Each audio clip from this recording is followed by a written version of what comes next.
And we are live. Supposedly. Supposedly live. Oh, I even had. Anyway, I hope. Shower? Well, anyway. Oh, I will send out the tweet. When I hear myself, I want to hear my. Oh my god. I'm getting a lot of ads on my own stream. Anyway, I'm assuming people can hear me. Can people hear me? Can I hear me? I'm insecure. Hello? Oh, there we go. Hello, K-Master, Austin, Cornbread, thank you. I will send it. We can get rid of Twitter. Okay, sorry. Hello, Shiloah? Showa, I think. Cornbread, K-Master, Austin, Ramsey the Artist, Nathaniel Foga, Purple Goop, Super Dusky, Jordan Salafalo, William Ellman, hello.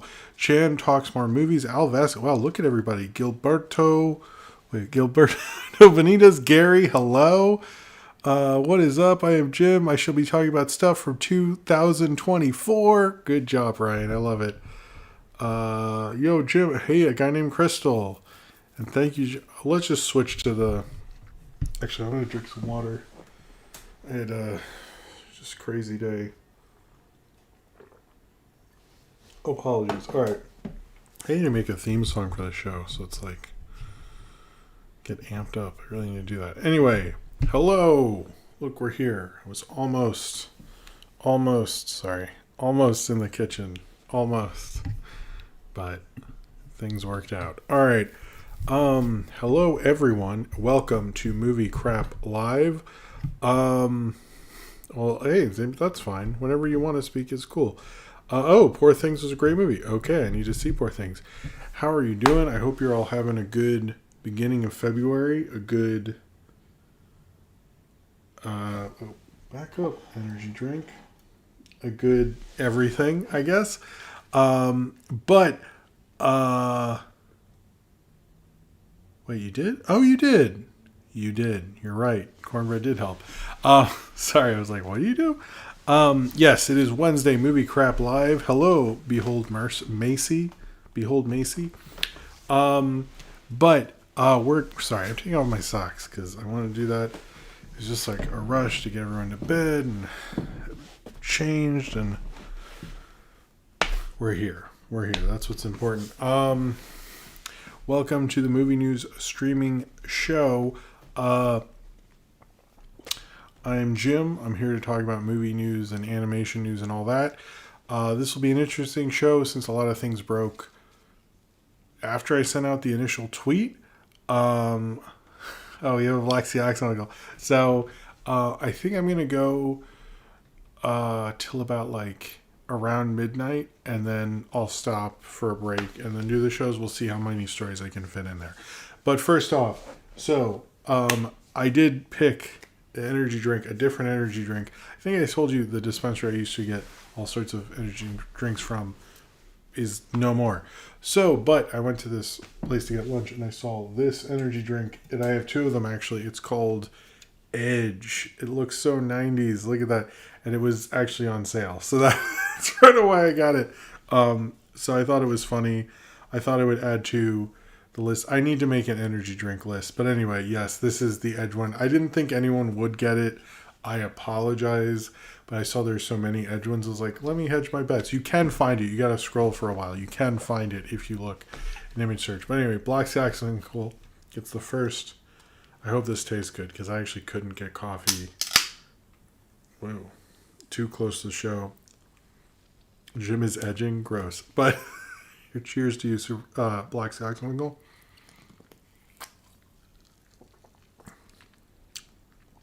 Tastes kind of just like an energy drink. I don't know. Yeah, I can feel that caffeine. I need that, so that's good. I like the zebras in the chat. That's funny. All right. Wait. I didn't do the thing. I didn't answer the question. Hold on. I can read you the description after this. Hold on. Do you know they're making Becky 2 without Kevin James? Really? Is that true? First off, it's so weird to heart it because I'm just going to heart all of them because I always appreciate it. I did not know that. That's pretty insane. How could you make anything with that image? I should have seen Becky, but you couldn't for so long then. And I think anything that happened in the 2020s with movies is always difficult. Okay, you know what I've noticed is YouTube's scrolling capabilities on their actual site has gotten mad shitty lately. Is that just me? Or, okay, so you cheated again, just like Felix the Cat or 8-Float question. I didn't cheat. I did say, I believe, that it would be hard. I don't think I cheated this time. But anyway, cheers to you, Austin, for calling me out.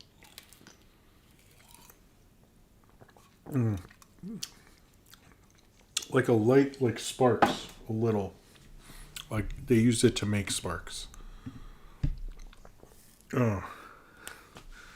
Kind of tastes like an energy drink. I don't know. Glad you remember your channel, not an energy drink channel.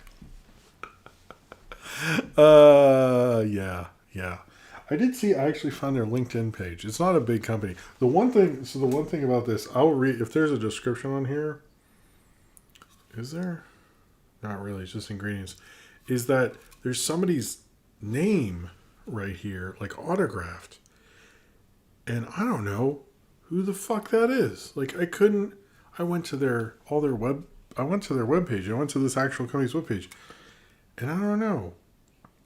But if you use their QR code, it says, "What's your edge?" tasteedge.com.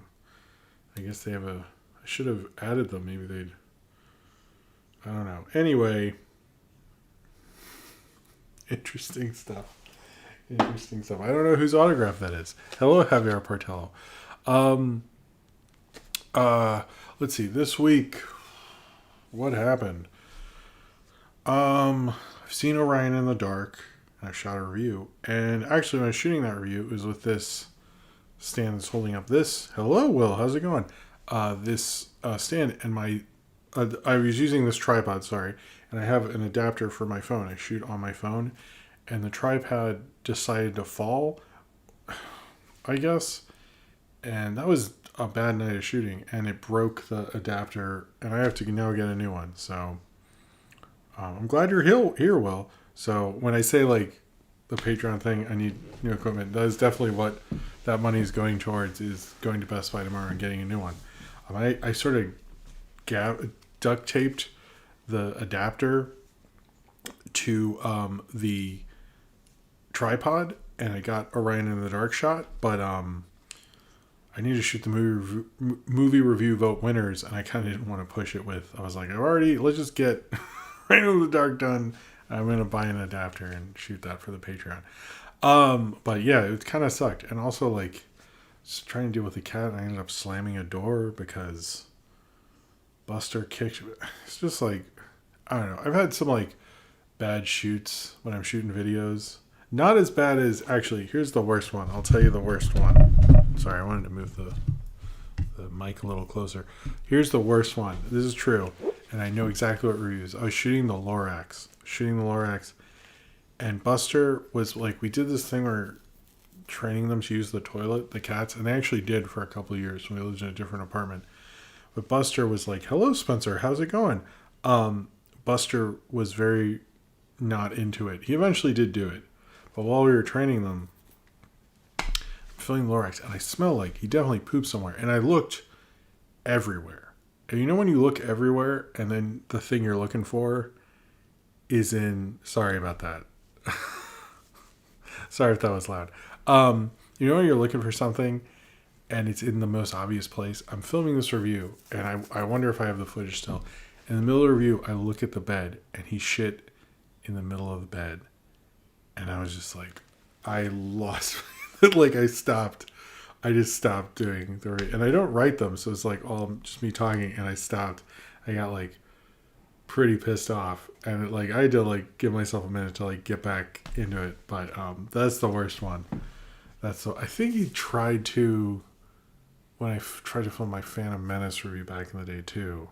But he didn't. But I remember the Lorax one, because I found it. And that was not fun. I mean, I have others where, like, you know, people refuse to turn TVs down and stuff. But, like, those are The cat shit one is the worst. Sorry.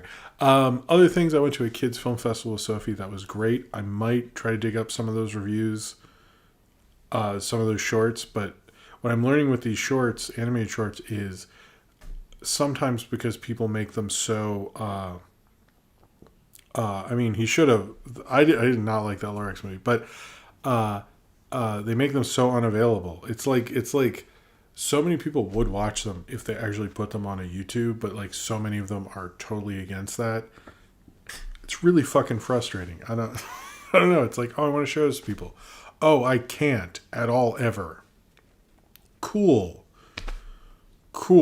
Thank you. It's just, anyway, it's fucking obnoxious. I really hate it.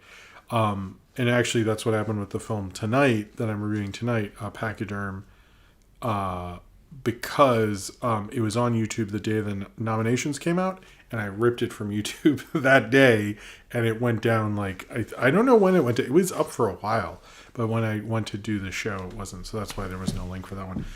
That one will be, I'm going to say this, and I'll talk about some other things before we start the real show and stuff, but that one, I don't usually do a content warning, but that one will be the last segment before questions. It just gets into some things that I don't want to say at the beginning of the show, because I know people watch this to have fun and stuff. That's cool. If you are just like, I don't want to deal with heavy shit right now, when I get to that, you can either leave for 5 minutes or bow out or anything like that. I still feel like it's an important thing to cover because it is an animated short. Okay, sorry, I hope that wasn't live. An animated short that is nominated for Best Animated. Yeah, it's a big deal. It's nominated for Best Animated Short. I do think it's worth covering, but I understand if you don't want to deal with that shit right now. So I'll probably have a warning when I make it an individual video as well. I'm just letting you know. Now you have like an hour and change of video, and if you're watching this later, I will, even if I don't get to do all of the timestamps, I will do the time. I'm trying to do the timestamps of the segments first, and then I go through the news. That will have a timestamp. So if you're watching and you're like, I don't want to deal with that shit right now, man, you can skip over it. Everybody has their own triggers and things like that, and it does go over some fairly heavy topics, but anyway. The other one's regular show, so that's fun for Carl Weathers. Let me see. Sorry. I have notes. I actually wrote down notes about this part because I always feel like I forget to say shit. And it's over here. Why is it over here, Jim? Why'd you do that? Okay. Let's see. Okay. Before I go into, I'll go over it. I guess stuff I've noticed this past week, both uploads, Monday and Tuesday, were released in the summer of 2000, which is not a good movie summer, so I'm a little surprised that happened. But between the Pokemon 2000, Pikachu's Rescue Adventure, and Chicken Run, both films were animated films released in the summer of 2000. And I've done Dinosaur. I wonder if I've done all the animated movies that came out in the summer of 2000. Wasn't a Final Fantasy coming out? That Final Fantasy thing? I never watched that. I don't know anything about Final Fantasy. It disappoints people. The throwbacks this past week, I did Anomalisa because Orion and the Dark's out, and that was Charlie Kaufman's other animated film, as well as tomorrow, I'm going to do Lego Movie. I didn't do it today because obviously movie crap and tweeting other stuff, but tomorrow, Lego Movie, because today is its 10th anniversary, and so tomorrow I'll post that'll be the 10th anniversary of that video as well. And I wanted to say, what was 2000? Oh, the Final Fantasy. Thank you, Ryan. The other thing is last week we did a thing and I said, hey, please tell me what 2023 movies you would like for me to review, and I haven't. By the way, one that kept coming up, even though I said stuff, Hello Medela Butterfly, the Holdovers is coming out, I hope, tomorrow. That should be the next video. It's fairly done. Oh, wow. What's your new cat's name? Okay. But, sorry, I want to get this part. I do have that, but I'll get to your super chat. Thank you, Super Dusky. What was I going to say? But I thought it'd be cool to have a question for people who watch later that's just for the comments. People in the chat can respond to, but I noticed I got comments from people I don't normally hear from, and let's spread the love and stuff. So, in honor of it being Groundhog's Day, I have a Groundhog's Day story. Well, anyway. I don't want to do Rocky and Bullwinkle, Ryan. Don't mess with my mental health like that. Uh, sorry. But I was thinking, in honor of Groundhog's Day, I'm curious, what are some of your best time loop movies, shows, any piece of media that's a time loop thing? If you are only going to put Groundhog's Day, just tell me something you like about it. But other than that, I would just like to hear things that are not Groundhog's Day. It could be Palm Springs also, but let's try to get weird with it. Let me know different ones. I'm curious about that. Maybe this will be a cool thing for everybody who watches the show late. You can comment, you can tell me all that stuff. And let me do this, and then I will do Patreon Discord. Super Dusky, for a very generous super chat, said, watching this stream is one of my favorite parts of this week. Oh, thank you. Is there any Argylle news? Oh, baby. Oh, baby, there are. There are. Cheers to you. Wait, let me like that, too.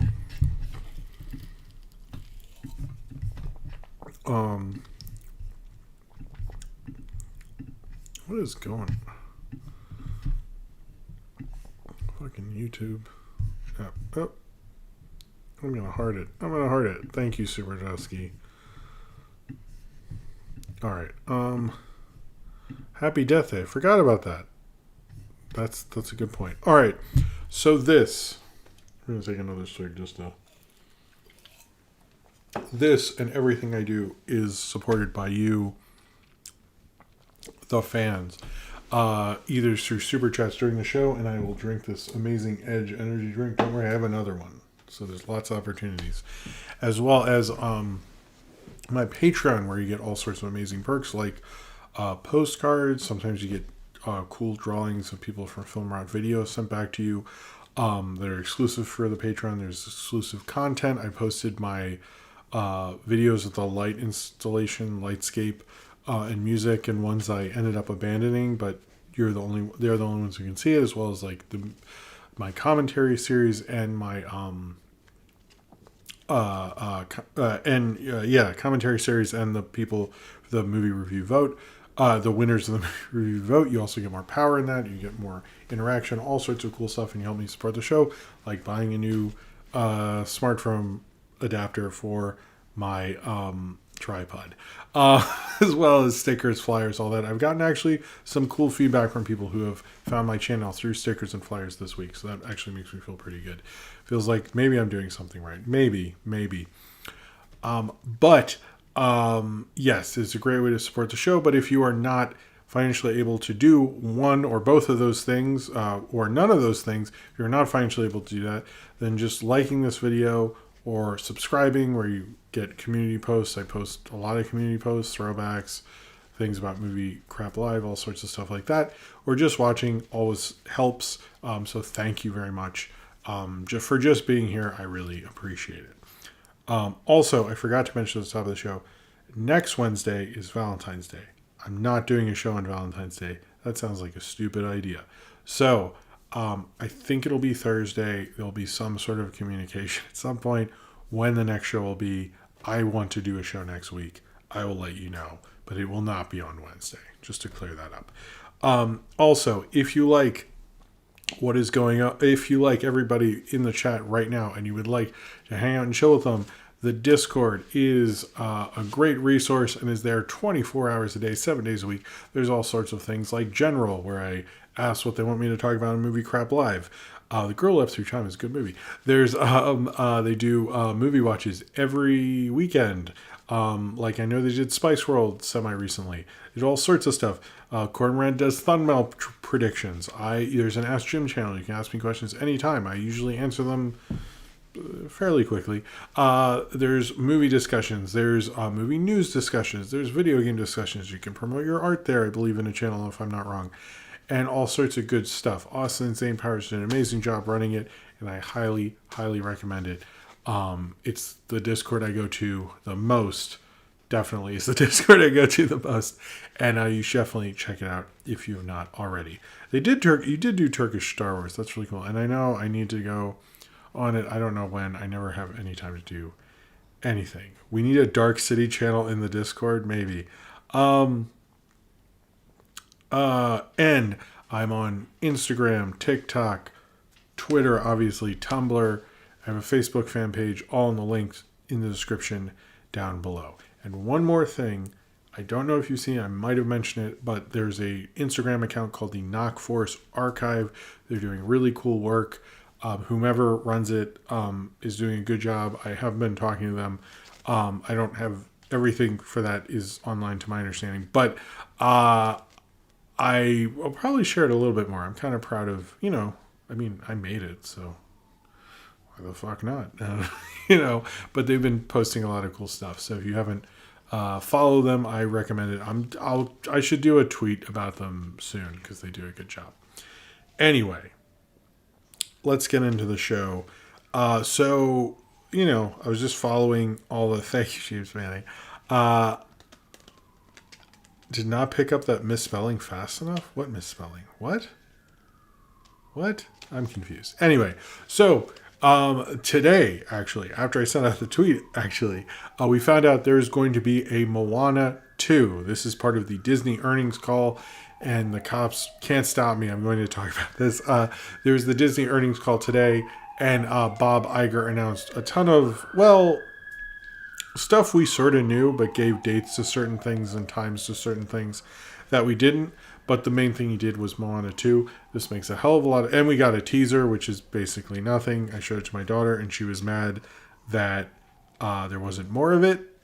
And I was, it's just to Disney to say, hey, we're doing it. It's supposed to come out on November 27th, 2024. If you're wondering how this happened so quickly, Ostrich Fox actually put out a funny tweet where he basically predicted the entire story. No joke. It was kind of funny.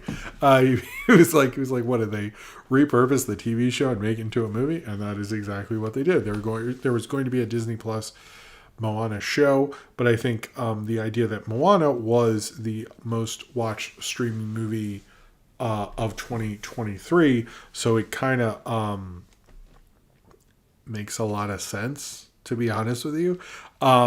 It constantly is in the top 10 most streaming movies of the year since Disney Plus has been around. It's an insanely popular movie.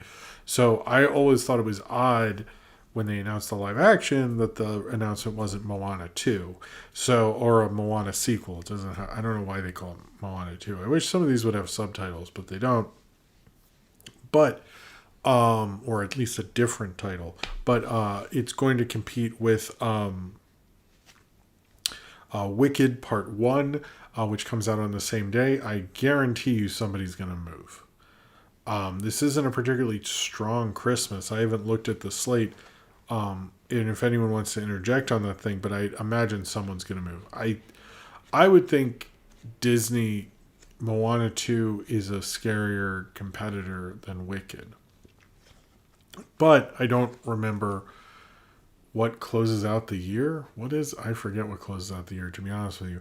But I think it'll, that's going to be interesting. However, they lost a lot of money through streaming, and a Moana 2 hit would most likely take on that. Could absorb all that debt. I don't think, Sonic 3 is this Christmas. Shit. It's going to be a crazy animation Christmas. Holiday season.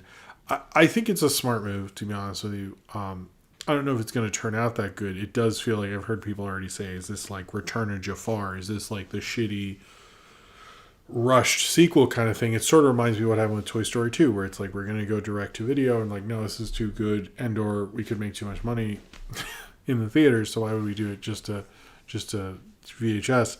I kind of think that's what happened here.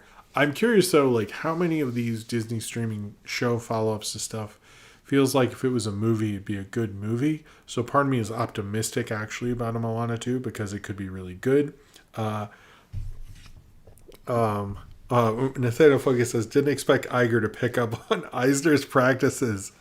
Ouch, but true. Cheers to you. I mean, in a sense, he always has because he likes sequels and stuff like that, but he really does push them more to theaters than other places. But cheers to you, Nathaniel Focus. Thank you.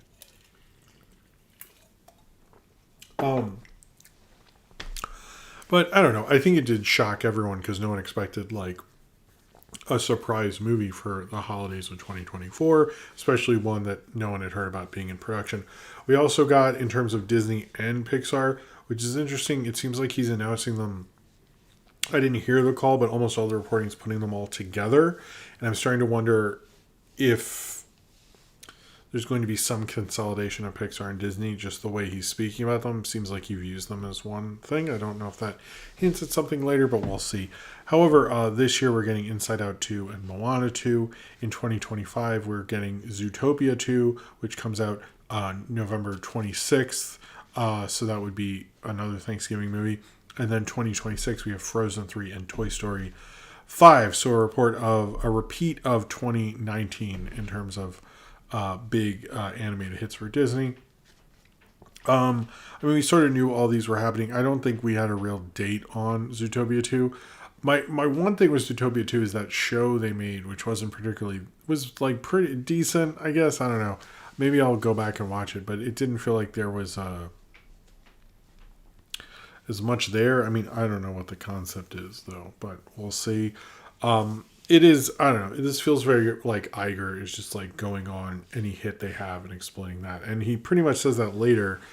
Actually, with Marvel, he had a quote, which was Marvel, he says the output of content is being reduced at Marvel Studios and will focus on some of its strongest franchises. And I would say that is a quote that you could say about all of this. He's just going to do the most boring shit imaginable, which I think we're hearing a lot about the industry this week, is that people are just doing the thing that will make them money. And I mean, obviously, hey, you're a studio, you're a business, no duh, but this just feels like the most boring way. Like, there should be some way to be building up new franchises, and it just doesn't feel like Disney or Pixar are that committed to that at this time. Then we also found out that Mandalorian and hold on. Will says, Sophie's lucky, Jim. I would have killed to seen Atlantis 2 in theaters when I was a kid. Another show acts that was haphazardly made into a sequel. That's true. Although that, I think they just put the two episodes together. But I haven't seen Atlantis 2. Is it good? But yeah, no, the kids today are lucky because they will put them out in theaters. Cheers to you all. Thank you for this. Thank you for being here. The other thing that was announced is we did get a date on The Mandalorian and Grogu, which will release in 2026. I think people assumed, because there's a Star Wars date for 2025, it would be 2025. But I think they probably are looking at, like I mentioned, the Pedro Pascal, his dance card is very full at this moment. I think they're just like, we're not going to get a good promotion cycle from him, and that's what we need. And I also think Star Wars needs to take a break from theaters. But, and I think they need to be like really up and working by 2027, which I believe would be the 50th anniversary of Star Wars. So I think they'll probably have something out by then. But yeah, it's kind of crazy. A lot of big announcements happening all at once, which I don't think anyone truly expected. I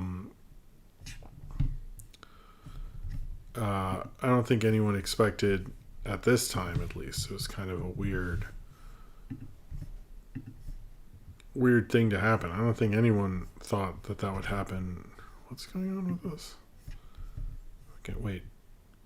Okay. Is the stream still here? Hello? Oh, I'm still here. That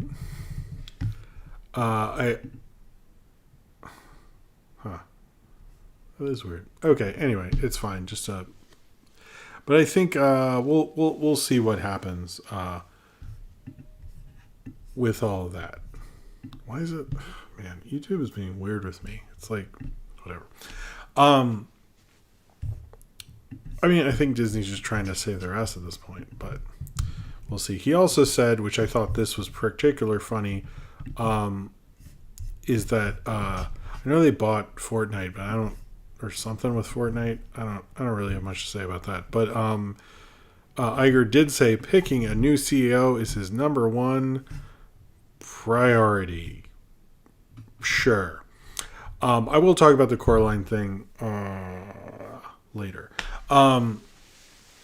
So in other news, we sort of knew this was happening. I think I mentioned how many top reporters had said this is what was going down, and guess what? It did. Cool. This is kind of what happens when you follow those guys quite frequently.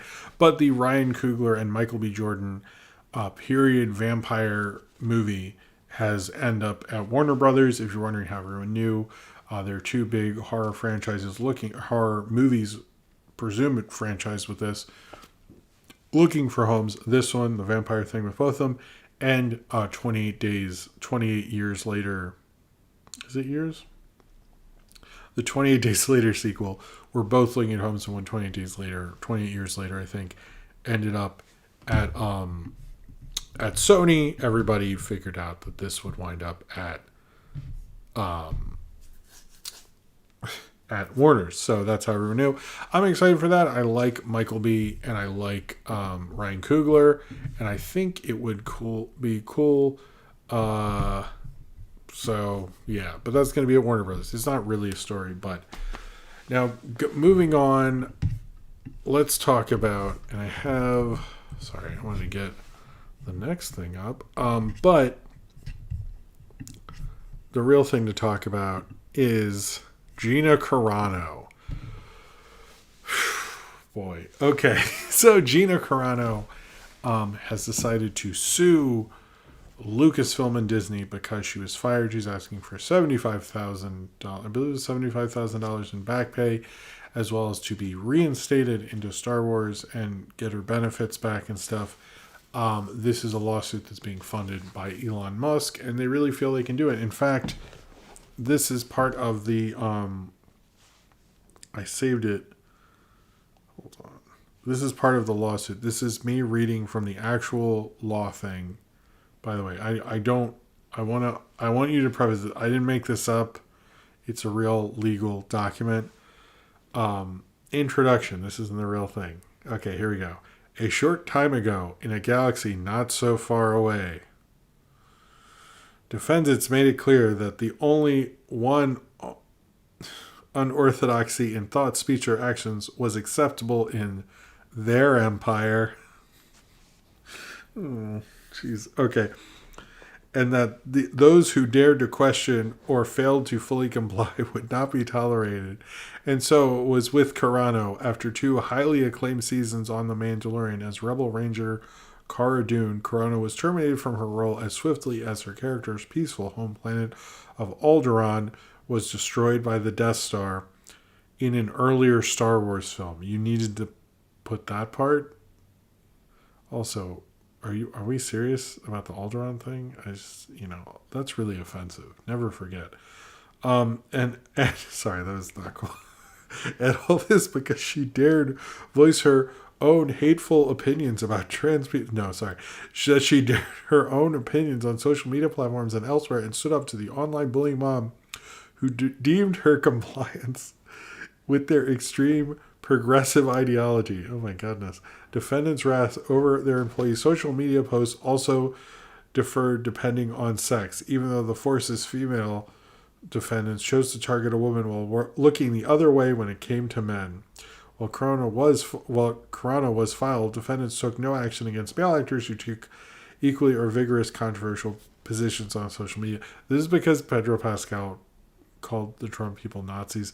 The difference is, I'll read the very last part of this, is that Pedro Pascal did it once, and Gina Carano repeatedly did it, and supposedly kept asking her to stop. So that's like anyway, I've noticed people are like, well, Pedro Pascal didn't like the Republicans. I'm like, well, first off, he's like an actual good actor. And second off, I believe he did it like once. And they didn't have to be like, hey, could you please stop? And anyway, but the rule of law still reigns over the defendant's empire. And Carano has returned to demand that they be held accountable for their bullying, discriminatory, and retaliatory actions that inflicted. Okay, so, like when people say they're over their ex, they're not. I think with Gina Carano is this, she was repeatedly asked to stop. And she did a lot of transphobic things. She compared, being conservative to the Holocaust or something. I guess not being able to say you hate gays and Jews is the same as the Holocaust. Maybe I didn't read Mouse good enough, but she. Uh, Here's the real thing about her that has always bugged me. She was given so many chances, more so than any other actor, probably in modern times. She had a Steven Soderbergh film directed by him, written by him, based all around her, which then got her in Fast and Furious 6. Her career kind of petered out because she's not honestly that great of an actress. Jon Favreau brought her back, gave her acting classes, knew she was a good fighter, and liked her from Haywire, which Haywire is a cool movie, the Steven Soderbergh movie. I love that movie. And brought her back, but he did that himself. Like, he liked her. Like, she was helped out by Steven Soderbergh and Jon Favreau, and she behaved like this. And it's like, I don't understand, like, how I'm supposed to feel sympathy for someone who's had so much privilege in their career. And it's like, anytime people are like, oh, it sucks or haha or something, I was like, no, my frame of reference is like, it's so easy to come in here. People are making so many breaks from you. And you fucked it up to this degree. Like, not only is she a fucking idiot, it's like, she like had every chance in the world to be in huge things. You know, like, who gets to be in Star Wars and Fast and Furious and have a Soderbergh martial arts movie based around them? Like, nobody. And she got all those chances. So anytime she's like, oh, it's not fair, fuck you. Like, that is not what's going on here. You have had an extremely easy, no, she's not watching, I'm sorry. She has had an extremely easy ride that has been well documented and still complains. It is a ridiculous bullshit campaign. Just because she can't be transphobic and, compare, I fucking hate these people. I hate everyone who's like, oh, I did it by myself. And then you look at it like, well, no, but you didn't really fucking, just admit it, One thing that's helped me out a lot, realizing my own shit, is like, I always admit, like, when I had help or, what I used for something or, I'm not going to, and there's plenty of things I've done completely, through my own intelligence or whatever. But you have to admit those things. And I don't understand when people like try to deny their privilege, because it never works. It never ever works. You can always smell it. And she reeks of just like, she's a very privileged, easy road person, and she's thinking she can sue her way back into Star Wars. She fucked up one of a very promising, good career. I thought she was a cool martial artist, actually. But she messed it up. And suing your way into it is a joke. It's just a joke. Like, Disney, first off, almost everyone's like, can't they just like kill her off or cancel the show or do whatever? Like, she's not going to get to come back. Like, it's over. Like, or ever come back in a scene and then like something sits on her or something. Like, I think she can't admit, like, just don't, I don't know. To me, it's like if someone's like, hey, I'm your employer, please stop doing that. And then you keep doing it and they fire you. It's like, I think that's like, I think it makes a lot of sense. I don't understand. But I don't know if she understands what she's doing. I think Elon Musk is wasting his money because it's on Twitter. I've heard, the one interesting thing, I've heard a lot of people say Melissa Barrera should get Elon Musk to fund her lawsuit against Scream. Although I would normally be like, yeah, he should, he probably won't, because that's too woke. And, Elon Musk is a rich guy who's never going to probably fight against Israel or whatever. But also, that happened on Instagram. So that's Zuckerberg got a decide about that. But I don't think Twitter would, because that didn't. But yeah, the Daily Wire career didn't really work out, it seems, apparently, because she does apparently need money. It doesn't pay as well as Star Wars, which I don't know. The interesting thing about the Daily Wire, that whole thing, I was thinking about this, is that like they had that film that they acquired that already had buzz around it, that school shooter Die Hard movie, which conceptually I wasn't against. I didn't see it, but it was around before Daily Wire. And so that got more press because of that. But like anything like they're like comedy where guys dress up as girls to play in sports and stuff. Like, those are all by YouTube people who are super liberal, making fun of them. It's like, I really wish they would just like leave them alone, because clearly like they're not doing very well. If like their biggest acquisition is suing Disney, it just, it makes, I mean, maybe they are doing well, but this lawsuit does not make them look good. So I'm a little confused. Like, do they really think this will work? Apparently Bob Iger did not mention it during the thing, but, wait, what? She came from a Las Vegas family that had money.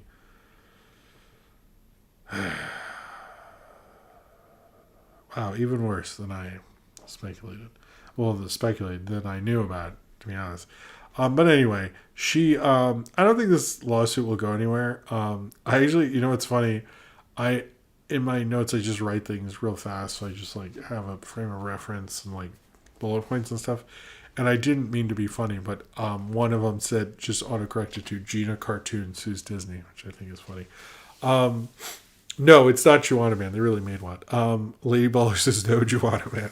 Thanks, Lady Baller. I just think it's like, don't put any sympathy on her, because remember, she has had it so easy. She's had it easier than any actor who's ever been in Hollywood ever. So we're going to talk about the box office, and particularly Argylle. And Argylle bombed pretty bad, pretty hard. I'm going to take some Red Bull or Edge, because I don't want to fall asleep. Apologies. Anyway, Argylle opened with 17 million over the last weekend. The industry was talking about how there are two films that were going to help it get through February to Dune 2. One was Argylle and the other is Madam Web. So things are going great, guys. But Argylle opened at 17 million, which is a disappointment. It did okay. So here's the financial deal, and I want to clear this up. Argylle bombed. There's no way I can explain that it didn't bomb. It bombed. It's over. There's no going to be an Argylle 2 unless Apple really wills it to. But this is an Apple movie. It was released by Universal or distributed by Universal. The difference between they say it cost $200 million. Apparently that's the full package, which could mean future sequels. It could mean, because there was a book as well. There was like that they put out that they were teasing that Taylor Swift, they were trying to say she wrote to build buzz. That didn't work. But it's much like the Exorcist deal, where the first Exorcist movie did not cost $400 million. It was like all these different rights and like ancillary things, and there's more complicated things. So Argylle herself did not actually cost $200 million, just the entire deal, just to clear that up. However, it still fucking bombed. It was a disaster. Now, if you're wondering, and I brought up this Apple money is not like regular Hollywood money thing with Killers of the Flower Moon, as we talked about box office. The difference between that and this is Killers of the Flower Moon is an Oscar movie. It got press from basically in movie press for months and months and months before it opened. Then it opened, and now it's nominated for all these Oscars, and it's getting press months and months later, and like most of like, anyone over a certain age wants to see it either on Apple Plus or eventually in theaters. And it like, even if they aren't, I mean, that was never expected to make money, and they're making some back because it isn't more of a streaming movie. They're still doing well because of it. So it sort of works out for those movies. Or Napoleon, same thing. And also other younger filmmakers will look at Apple and go, oh, look at what happened with Scorsese. Look at what happened with Ridley Scott. Those things, like the idea of doing them, the procedure of working with them, works out very well for Apple Plus. Argylle, however, doesn't, because this was a blockbuster through and through. It was not supposed to get any Oscar nominations. Certainly, it being in theaters is going to help it do better on streaming, and maybe on streaming it does really great, and maybe they make an Argylle 2. I highly fucking doubt it. But this was kind of a disaster. I mean, there's no real way to reframe it anywhere else. It just fucking tanked. I think the trailers annoyed everyone. Here's the thing: is like True Lies, great movie. There's a lot of movies who want to be True Lies and want to do that concept of like, I'm a normal person, but with spies, hey. And like all of them stink except for True Lies because they all like overdo it with action sequences or don't do this or do that. And I think the thing that worked about True Lies is it had it had some great action sequences, but it also had some good character to it. And like those trailers were not really about characters, just like showing how crazy and madcap it was. I also think Matthew Vaughn is a little overhyped. I don't think he's really worth doing. I don't know. It's just like he's not really. He's just doing Kingsman over and over again at this point in his career, and it's like fucking boring. It's like I don't know. Like I think after the first Kingsman, like around Kingsman 2, I sort of got sick of it, and he's still doing this. It's like I don't know. Just a huge bomb. Number 2 is The Chosen Season 4 episodes 1 through 3.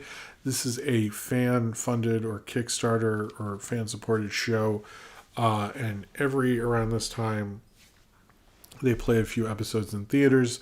Apparently last year they made even more, but this year it made about 7 million, 5 million over the weekend. Good for them. At least it's having do that. Argylle is more romancing the stone than True Lies.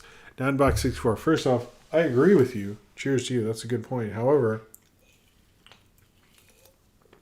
I think romancing the stone is just mainly about those two characters, not about like all these other things.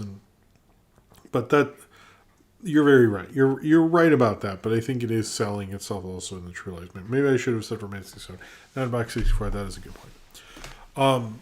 But anyway, the Chosen thing. I think it's just this. I don't actually know where it's on, to be honest with you. Like, I don't know how I would watch it, even if I wanted to. But it's the first show about Jesus Christ that is multiple seasons and stuff like that. It's very popular with people who go to church and stuff. Good for them. The Beekeepers made about 49 million in the U.S., over 100 worldwide. It's like probably one of the few movie star hits and one of the bigger hits of this year. Wonka crossed 200 million. Migration's still doing there. Mean Girls fell to 6th and is at 66 million. It is the highest grossing movie in America of 2024. I'm gonna scroll down here. Oh, we have another one. Zane Power says we gotta go back to good spy movies like Avengers. Cheers to you. Does anyone? I don't know if any of you. I've actually not seen the Avengers the show, but not the movie. Let's see, Bushman. I don't know what that is. Did well. Disco Boy opened in one theater, $2,000. But you know what's at the bottom of the box office list? Number 62, La Syncladis, a thriller investigating in the world of nuclear power and politics. I'm gonna copy it. But anyway, that made not a lot of money. I guess it's made 3 million worldwide. I'll put this in the chat. I can't. But anyway, that is the bottom of the box office. I always like to say what the bottom is. Okay, that's what that is. It's at the bottom of the weekend. And Hundreds of Beavers did pretty well. Maybe I should see that. I don't know when I can see that. But everything's holding strong. Poor Things in American Fiction. American Fiction only went down 7%. I actually did get a copy of that. And added 200 theaters. Good to American Fiction. But everything else kind of holding steady. Anyone But You, 76 million, is going to get a big push around Valentine's Day. So good for that. I like this. I saw the Avengers movie on DVD at Safeway once. LOL. That's like the most true thing about that movie. All right, so Jim Carrey, despite the fact that we heard that he was retiring and going to catch up on Mystery Science Theater, I guess he watched them all or just decided he wasn't a Mike guy or something. I don't know. But he's going to be back for Sonic 3. I'm a little confused because I thought his character sort of ran its course. But hey, good for him. I liked him as Robotnik. I thought he worked well with all the other characters. I'm curious about Sonic 3. And Sorry. I'm curious about Sonic 3, and, I think that's cool. I'm a little surprised he went back on it so quickly, but whatever. If he just wants to do Sonic movies, I'm cool with that. So, you know. Two pieces. I'm just going to call this section Tim Burton news. It's Tim Burton news. He has announced he's going to make Attack of the 50-Foot Woman, written by Gillian Flynn. This will be a remake of it. A lot of people are saying they hope it's more Mars Attacks than his usual special effects bullshit. I do too. I'm a little interested that Gillian Flynn is doing it, but I kind of I don't know. I've seen that movie. I was kind of disappointed by it. I think the the poster's way better than the movie. If you got like the right person, a lot of people are saying Margot Robbie and stuff. If you got the right person, the right things going with it, it could be really cool. I'm not sure. It depends on how Tim Burton does it, but if he does it Mars Attack style, something like that, it could really work. But if he does it in the modern sense, it couldn't. But I mean, with Gillian Flynn, I think it could be really good. I don't know. I'm a little curious about that. As well as we got the new title for Beetlejuice 2 called Beetlejuice. Surprised they didn't go with Beetlejuice Goes Hawaiian. That's disappointing. So I do want to talk about Robot Dreams. I want to blow my nose, so I'm going to go off camera for a second, and then we'll talk about Robot Dreams, everything with that. I will be right back. Hold on.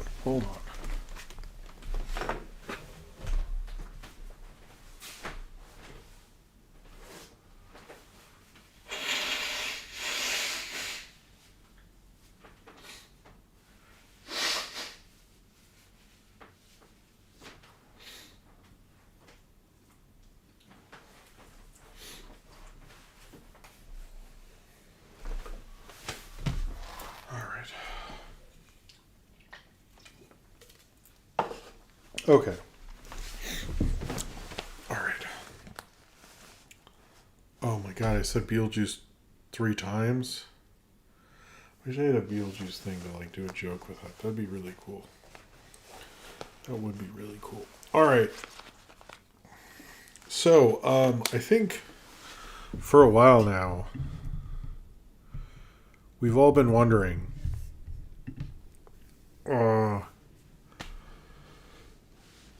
when is Robot Dreams going to come out to theaters? When will we be able to see Robot Dreams? Will we be able to see Robot Dreams before the Oscars? No. But no, we won't. This movie's coming out on May 31st, which is well past the Oscars. Neon decided that would be a good date for it. I have no clue. I don't know. I've heard a lot of people criticize Neon right before this, and I don't think this announcement changed being critical of it, because what the fuck is this? Robot Dreams should be coming out before the Oscars, so people can watch it and it can still be in theaters right after the Oscars.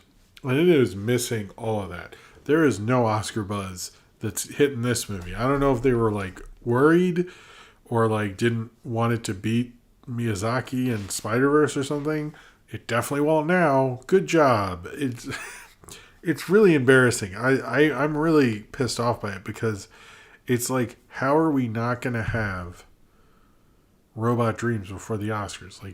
Anyway, I would love to see it, but I won't see it till May 31st, like everyone.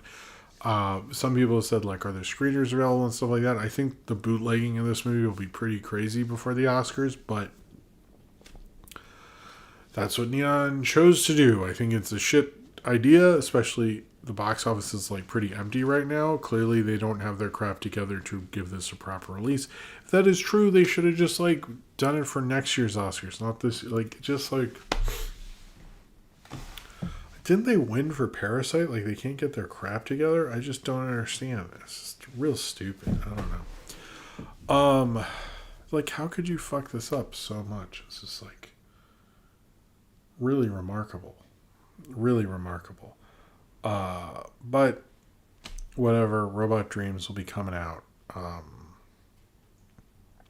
in the summer, away from Oscar season. All right, so I normally do these later, But I wanted to talk about, I mean, he's in the thumbnail, so I guess you knew I was going to talk about Carl Weathers, who died this past week in his sleep. Most of you know him from, I guess people now know him from Mandalorian. He was Apollo Creed. He was, the god of basketball or whatever it is in the regular show. He was in Arrested Development. He did so many different things, but I think like his role of Rocky in Rocky's Apollo Creed is probably one of his most famous. He was a great actor with a lot of presence. You always like seeing him. He's always fun. And I almost feel like he did give Mando the name, the Mandalorian, the name Mando. I feel like that was him. But he was a real titan of an actor. I don't know. I will definitely miss him. I'm kind of sad that he won't keep going with the Mandalorian stuff. And as well as like we were seeing him in more stuff. In fact, he's in a FanDuel trailer, which will be out during the Super Bowl. Apparently, FanDuel did contact his family and asked if it was okay. They did make edits to it to be respectful. I understand the Super Bowl, it costs like $7 million. It's like a lot of money, and they didn't want to reshoot it and wanted to be respectful. And it sounds like, so far at least, I haven't seen it, that they were. But he was kind of one of those like kind of working actors that you don't hear enough about, doesn't get enough props. I mean, like Creed, the franchise wouldn't be there without him. So I think he's a really great actor. He should have gotten almost better roles than he ever did. But we lost a real titan with this one. Just very sad. And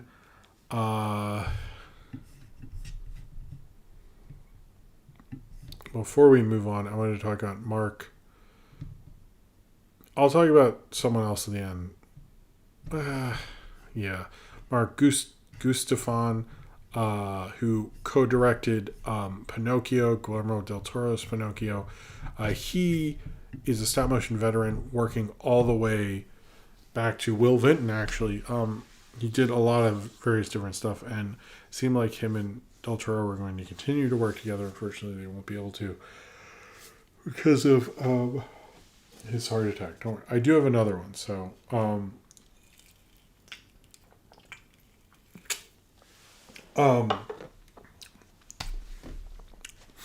but he will not get to work on that anymore. I don't know. I thought he did an amazing job as the animation director for Pinocchio. That was an amazingly well-made film.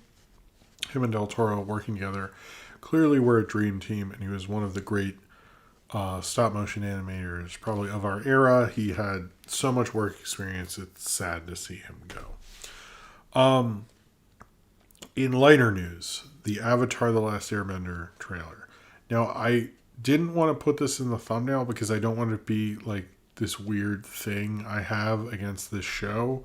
I mean, I don't like it, and I do think it shouldn't exist, but I would honestly just like, they can just like throw it in the trash. You don't really need to release it, do you? Like, I think would be okay, but I don't want to put it in the thumbnails because I feel like that's going to become like, I don't know, those YouTubers, and they make like 100 videos about Rachel Zegler or something, and by Rachel Zegler is the Avatar The Last Airbender live action show or whatever. So I'm just like trying to not do it as much. But at the same time, this looks fucking like garbage. Like, it looks way too serious. The camera's not moving enough. They're not. I will talk about Don Murphy, don't worry.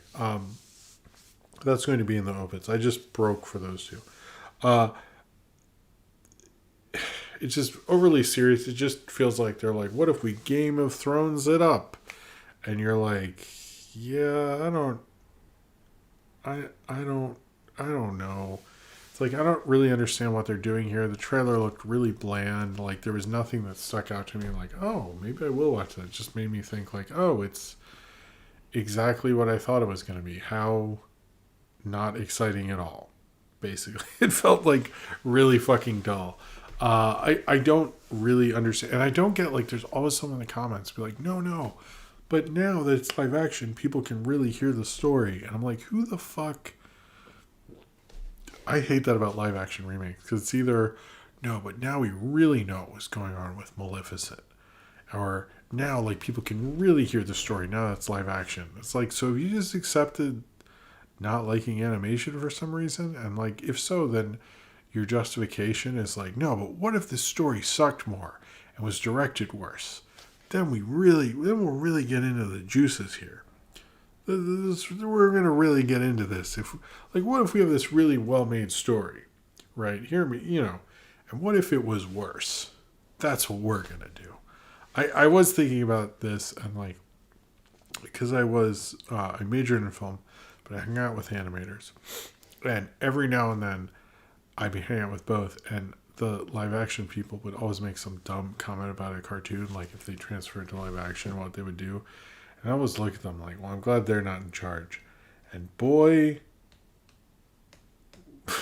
was I right about that one. It's like all the instincts everyone has about taking a property and making it live action is fucking garbage. Like, just the worst tendencies. Like, there's no real point to it other than like, what if it was serious though? I'm like, serious how? Do you mean just like dull? And I'm like, no, serious. And you're like, oh, I guess. It's gonna be such a bad show. I'll review maybe the first one, but I really can't put up with more than that. I can't sanction their buffoonery. I mean, they're making themselves buffoons, really. It's like their own buffoonery of creative choices that they think are good. It's real fucking bad. All right.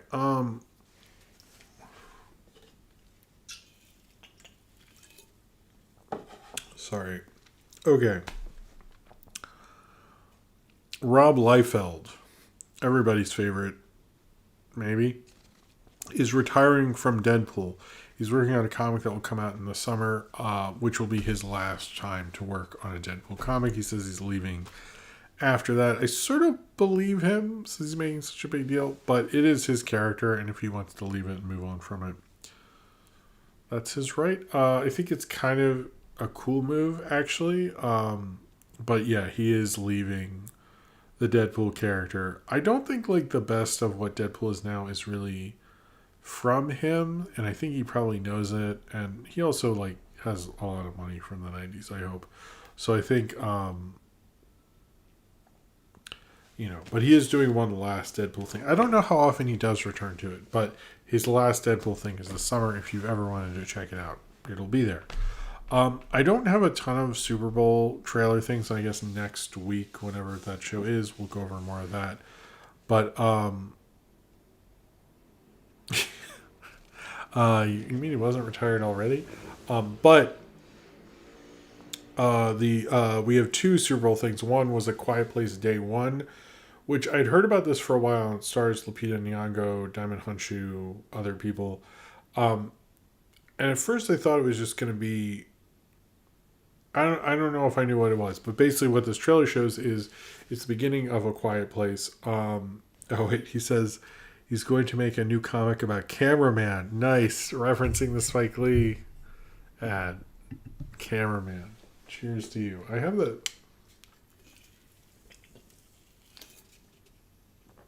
All right. I'm going to hit my second edge drink. We're going to do this. Anyway, I was surprised by how different it is from the first Quiet Place, or the first two. I think there's two. I forget. It was just this family in the country and crap. This is like, let's do Quiet Place in the city when it actually broke down and stuff. It actually looks cool. Looks more like a disaster movie. Sort of reminds me of like, Cloverfield was disaster movie through just these kids' eyes. I mean, obviously through the camera and stuff. This looks like that disaster through Lupita Nyong'o's perspective, which I think is actually more interesting than like, let's cut to the president and this lady and this guy and this thing. I don't know, and then they all meet up for some reason. Like that gets kind of dull. It's a good structure. Like Independence Day obviously does very well. But I kind of like this idea. It seems actually like if it wasn't A Quiet Place, it was just like a zombie attack movie or any disaster type movie, just seeing it through one perspective, like it looks like they're doing, sounds actually pretty interesting to me. So I'm kind of how do we make Hilda more like Game of Thrones? Oh, you made A Quiet Place Day one? Cool. So Martin Scorsese has an ad with the intro is with his daughter, but the actual ad is how people are always looking at their phones and aliens have come and no one will pay attention to them. And they make an ad and then everyone looks up, a website, and everyone starts looking up at them. The only question I have is throughout it, Martin Scorsese's watching like this old sci-fi movie, and I don't know what movie that is. I would actually like to know. If anyone knows watching this later, please respond in the comments. I would legit like to know. But it's like kind of not, it feels more Joe Dante-y than Martin Scorsese. But anyway, he directed a Super Bowl ad, and those are the two Super Bowl things to talk about.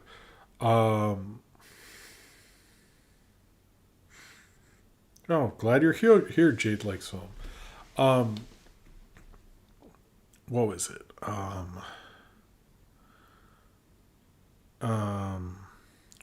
Okay. Sorry I'm not going to get to as many things just because of that. I want to preface, it's less laziness and me going on with my dumb shit. It's more, oh wait, we might get all this stuff? No. Because of the news. I actually had a whole show planned, and then the Moana 2 and all that kind of fucked with it. So anyway, we're going to do 10 more minutes, and I might try to make a coffee out of whatever's there. No, that sounds like a bad idea. Anyway, because I feel a little, today was a little crazy. I think it caught up with me. I feel like the show's still good though. We're going to do it. All right. So another big surprise was a new Jurassic World movie, or Jurassic Park. I kept hearing people refer to it as Jurassic World. Written by David Kemp. I think we knew about that. But it's going to supposedly be directed by David Leitch. And it is opening on July 2nd, a week before Superman. There's a couple of things about this. Is David Kemp coming back to a Jurassic anything is a big deal. He wrote the original Jurassic Park. He's an amazing screenwriter. He's a great script doctor.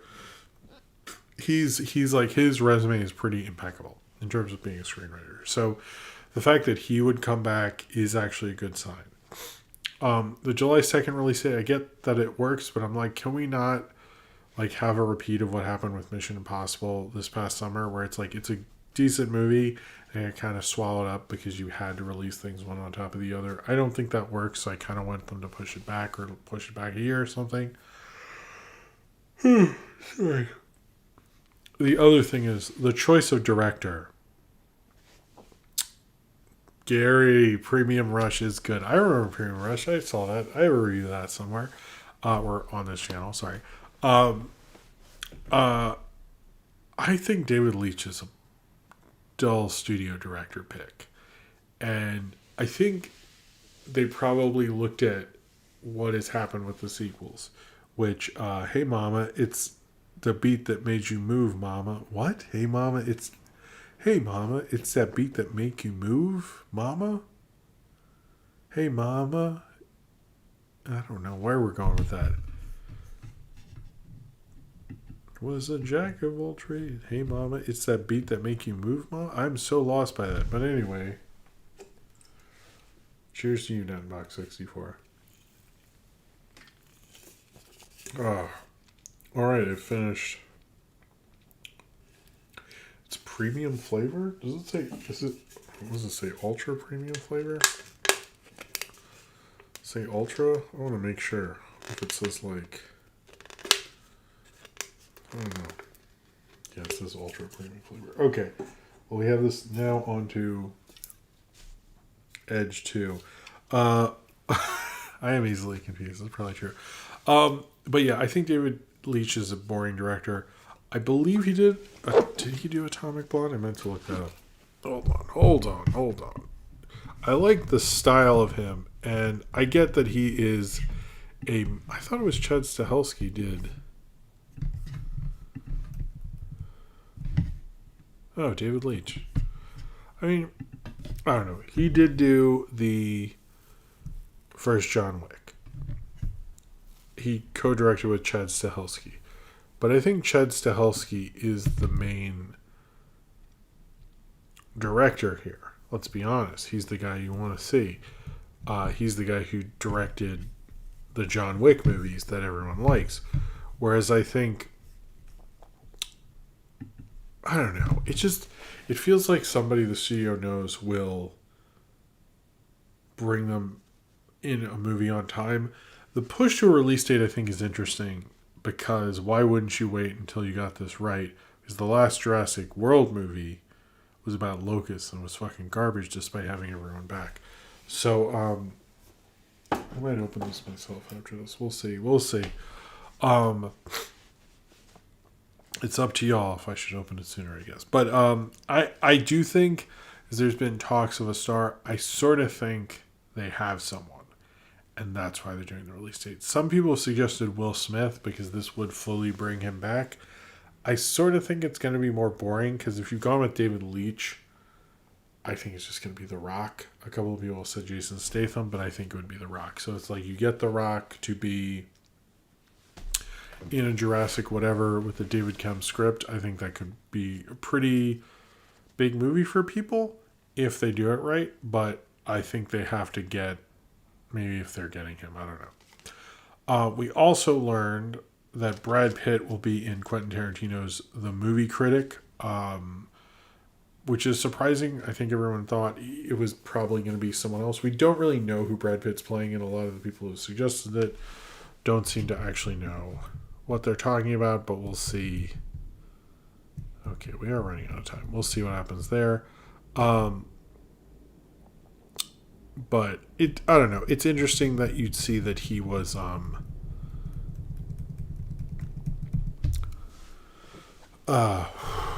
sorry.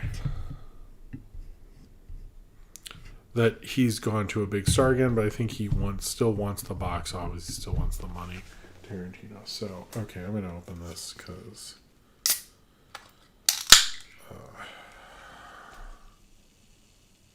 okay, alright. You want me to talk about Coraline? I will talk about Coraline now. So, Coraline is going to... There's not really much to say, but I'll say Coraline is going to be re-released in theaters in August. I think the thing with this re-release is it just happened recently, in this year, Coraline getting released in theaters. It seems to be like his thing to re-release this film. I'm a little surprised they haven't done it with like Kubo and other films they have, because I've been to like exhibits with their stuff and they really push all the movies, but it's like I think they know, one, it's like I don't know when that other movie's coming out, but oh hey Norbert, I think maybe they realize like they could continuously making money off it. If I was them, like I get Box Trolls is not going to bring in anything, but I think Paranorman and Kubo probably would. I think they should like utilize their catalog a little better, but I think, I've heard it's going to be in 3D in some places, which could be cool because that was like a pretty decent 3D release from what I heard. So it would be worth it for me if it was like you can see it in 3D. I think could work, but other than that, it's like it just feels like is constantly re-releasing this stuff. So, okay, so there's a bunch of Netflix news, one of which was the film The Hitman starring Glenn Powell, which there's been a lot of hype over. Is going to come out June 7th, which is surprising that it's taking so long because so many people were hyped for it at last Sundance, I believe, but whatever. We also got a Woody Woodpecker live-action cartoon hybrid, which, if it's a sequel or not, seems to be an open debate. We'll see. Which is weird because it definitely feels and looks like a sequel, but it's not, apparently. I don't know what's going on with that. That's a strange combination. And we saw that. So there's a screening of The Holdovers, and I guess whoever was running the theater locked the door, and so people who saw The Holdovers and tried to leave were then stuck. I'm a little confused if they finished the movie and then found out, or it was in the middle of the movie or something. They eventually got out, supposedly. This happened twice recently where that guy woke up after The Exorcist, that TikTok. But I don't know. Frankly, theater staff is really underpaid, and they don't hire enough of them. So I think these things will probably continue to happen, unfortunately. But I hope those people are okay. That must suck. I wonder how long they're in there. It seems like for a little bit. But all right, some movie announcements, and then we'll do the last obit, and then we'll move on, and I'll take a break, try to wake myself up a little bit, and then we'll finish the other two. We'll do the two segments. But Celine Song, who did what, for right now, I haven't seen a few of the Best Picture nominees, but right now is has the best movie nominee for Best Picture, Past Lives in My Perspective, called The Materialist. The film follows a high-end matchmaker who gets involved with a wealthy man. It sounds cool. It has Chris Evans, Pedro Pascal, and what was it also? I forget the other person. But it has a pretty good cast. It's going to be for A24. I think, I don't know. I hope it works out. I'm worried because so many directors who start off strong, their second one doesn't become as much. I don't know if I want a rom-com as much as I want, like, more shit like Past Lives. But if that's what she wants to do, good for her. I hope it works out, basically. We also found out that Paramount is going to make a film called Novocaine, an action film with franchise potential. It'll star Jack Quaid and Amber Midthunder, who is from Prey, the Predator spinoff, and Robert Olson and Dan Burke, sorry, should think of Hiccup, are directing the movie, as well as we found out Margot Robbie's new movie from the director Kujanda, I think, who also directed After Anne and stuff like that. It's Dakota Johnson. Good for Dakota Johnson. Now, before we go to break, I didn't get to talk about Butch Hartman. Oh, no. This Oswald horror movie that isn't made yet, but so Oswald the Lucky Rabbit, who is Disney's original cartoon character, Bloody Disgusting reveals... You know, it sucks when you gotta do the ad blocker thing. Because not only do you have to, like, do that, but, like, they then tell you and treat you like you're fucking an idiot. So it's called Oswald Down the Rabbit Hole, and I love this premise. Where we go? Okay. The film follows the main character, Art, and friends embarking on what starts... So this is the Oswald the Lucky Rabbit... Butch Hartman, nice. This is the Oswald the Lucky Rabbit horror movie. Not a Mickey Mouse horror movie, but an Oswald the Lucky Rabbit horror movie. So this is the premise. The film follows the main character, Art, and friends embarking on what starts as an innocent journey to track down his family lineage, quickly turns into a blood-curdling nightmare when they find his great-grandpa Oswald in Oswald's abandoned home. The group is transported to a place lost in time, surrounded by dark Hollywood devilry. When Art's great-grandpa's when Art's great-grandpa's come-back-to-life cartoon rabbit, a dark entity, decides their lives belong to it, the group is petrified. Art and his friends must work together to escape the haunting prison by the skin of their teeth before the rabbit gets to them first. And also, it says the script is 142 pages long. Which in screenwriting, each page is supposed to represent a minute. It often doesn't. This movie sounds ridiculous, and I'm all here for it. I will see this movie. I will review this movie when it comes out. It sounds amazing in a terrible way. And also, we're getting a Larry Boy movie for 2026. But yeah, that Oswald thing I want to let you... Oh, okay. This I legitimately am very passionate about. It's not really a news story, but I wanted to talk about it on here before I do a tweet about it. I need to do a tweet about it. There is a horror movie coming out called Stop Motion. It is a really cool concept. It's about a woman who does stop motion animation, and she starts getting haunted and attacked by her stop motion puppets, basically. I would very much like to see and review this. I don't know if I will get to and the showtimes will work out, but I'm going to try, actually, because it seems really cool about, like, and it has stop motion animation in it, and, like, the figures who attack her are stop motion animated. It probably should have a better title than stop motion. It's a little generic. But anyway. Yeah. Stop motion. I saw that. I forgot where I kept hearing the title.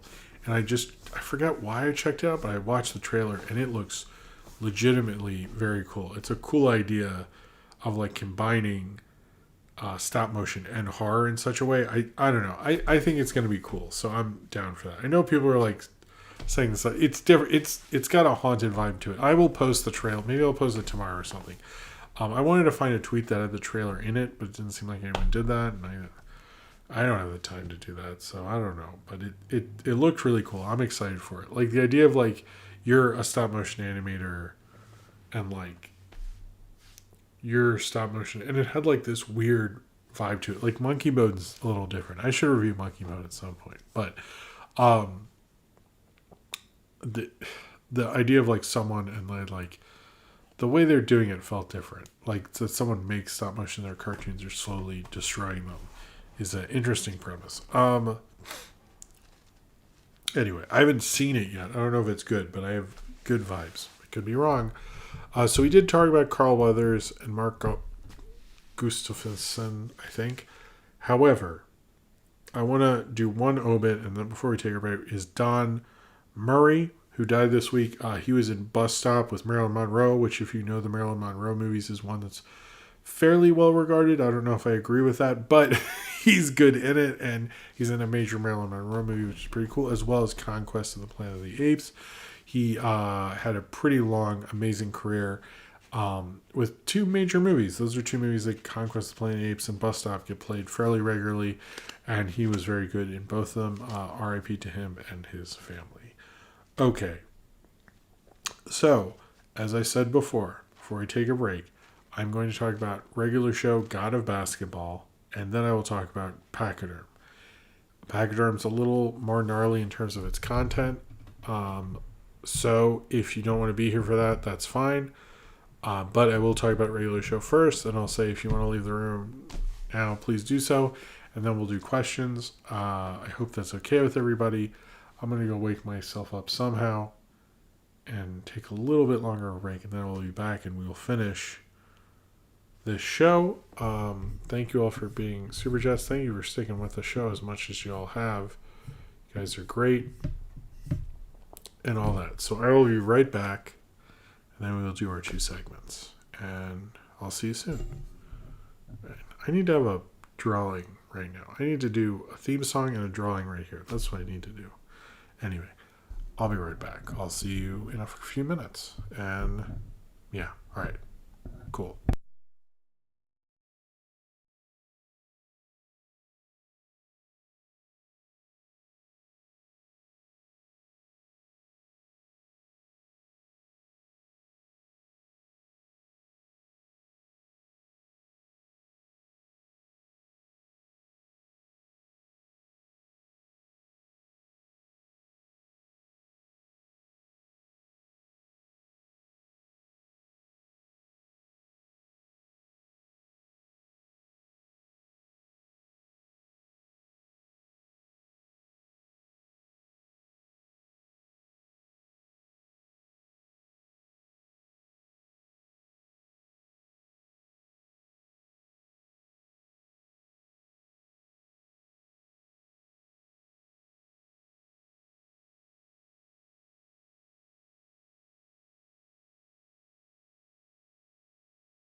Okay, back in the game.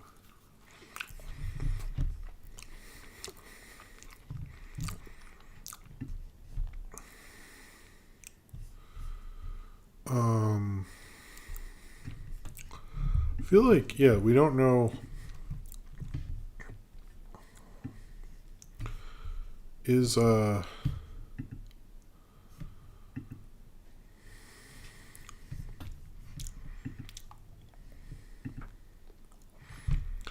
Rock gonna be in it? I mean, they had his little voice in the Moana trailer, so I assume The Rock is gonna be in it. But we'll see. Okay.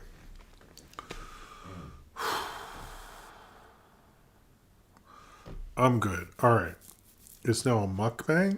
I don't know what that means. All right.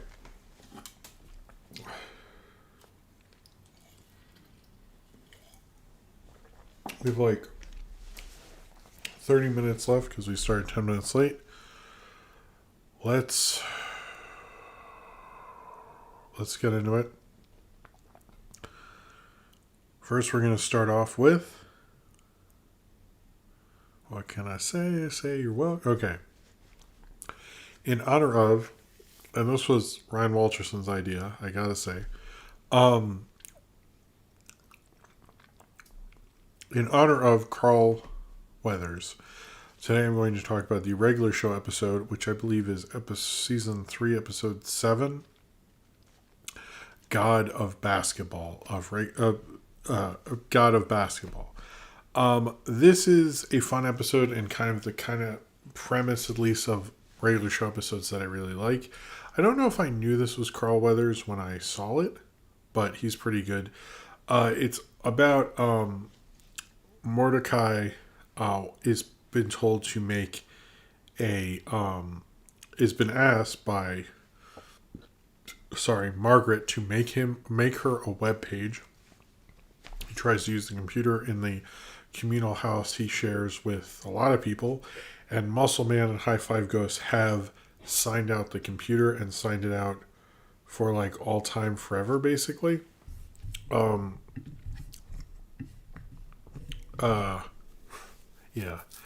Have signed it out basically for all time forever, and he can never use it. And every time, even though Muscle Man's like playing basketball or stuff, he keeps coming to stop Mordecai from using, so he can't make Margaret the webpage, but he decides to play Muscle Man and High Five Ghost in basketball. He doesn't do very well. They keep upping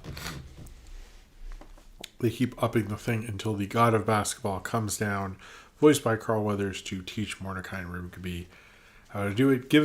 Ends up just giving them basketball powers, and there's an epic basketball game at the end, which also filters Hey Man, Nice Shot, which is an obvious reference to the basketball game in Cable Guy. Also filtered, that song was everywhere, but I've noticed it's fading from memory. There's lots of people I know who don't even know what it is. But this is a typical regular show premise where it's like relatable, simple kind of sitcom premise, and then it's like pushed to a crazy, insane degree that makes absolutely no sense.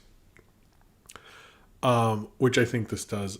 God of Basketball would come back several times, but this is, I believe, the only one that's really mainly focuses him, and is a lot of fun. I think also because the God of Basketball plays kind of like a real character. He's not just a villain or a super god or something like that. He's a little more nuanced, and I think also Carl Weathers, as soon as like he says like, now I'll help you make that webpage for that hot chick and stuff. Like he's not holding back any of the dialogue, and he doesn't feel like it's something he shouldn't be saying, even though it's like, that's probably not something the way Carl Weathers would say it at his age and stuff, but he does it anyway, and he sells it completely. It says a lot about how good of an actor he was. But what I like about this episode is it's super relatable, it's super funny, and takes on these like huge things and changes, but it all works so well. And I don't know, it just reminded me of how great regular show is, how I should be reviewing more regular show episodes. They're just all wonderful.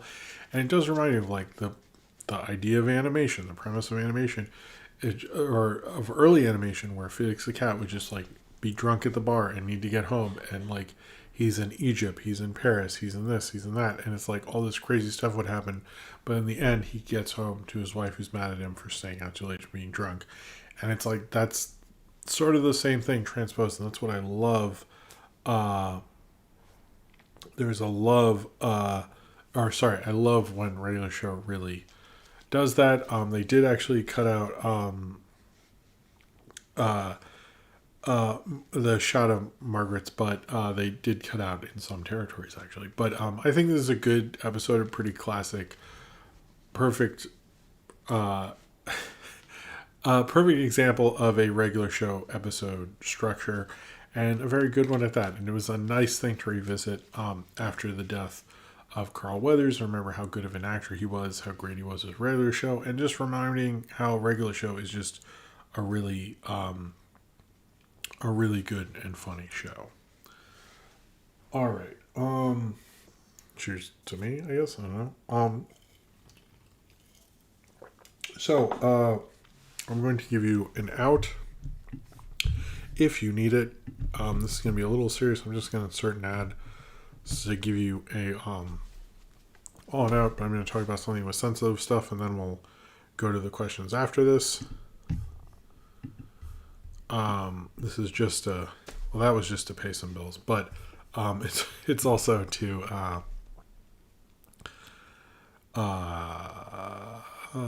okay. Okay, thank you. Cornbread pointed out. Okay, said as a reminder, Pacheydrme, it deals heavily with child sexual assault trauma. It's a short, working through that. But best to be upfront with that and not hide it. If you need to mute, do so. So if you want to mute, I'm not going to spend more than 5 minutes on this. So come back at 12:23. If you're watching this and it's later, then just skip ahead. The timestamps will be there when this goes back up after the show. And also tell me the time of the movie and how you're doing. And, give a thumbs up. All right, so Pacheydrme. This is Oscar-nominated animated short this year. Is directed by Stephanie Clement. This is an odd film because, and good night, Ramsey. Not because of what it deals with. That's not actually the thing. It does deal with those things. It deals with child memory and your memory as a child and how you reassess it as an adult. But it also doesn't really show you anything, doesn't tell you anything, but it's there. It's all done visually. It's all done with suggestion. You can tell something's off. There's kind of creepy horror movie music and stuff like that. And you can tell it's odd. And sometimes, hanging out with your grandparents or your kid does feel odd, but you kind of start out with something's going on here. And they do that with metaphor. They do it with visual metaphor. They do that. There's a certain point where you just sort of know, but there's no insane creepy imagery that hits you over the head and suddenly you're holy shit. This film is called Pacheydrme. There's this girl in France. She goes to stay with her grandparents for 10 days. And her grandfather, who she spent a lot of time with in this short, has a huge, I guess, Pacheydrme or elephant tusk in the house.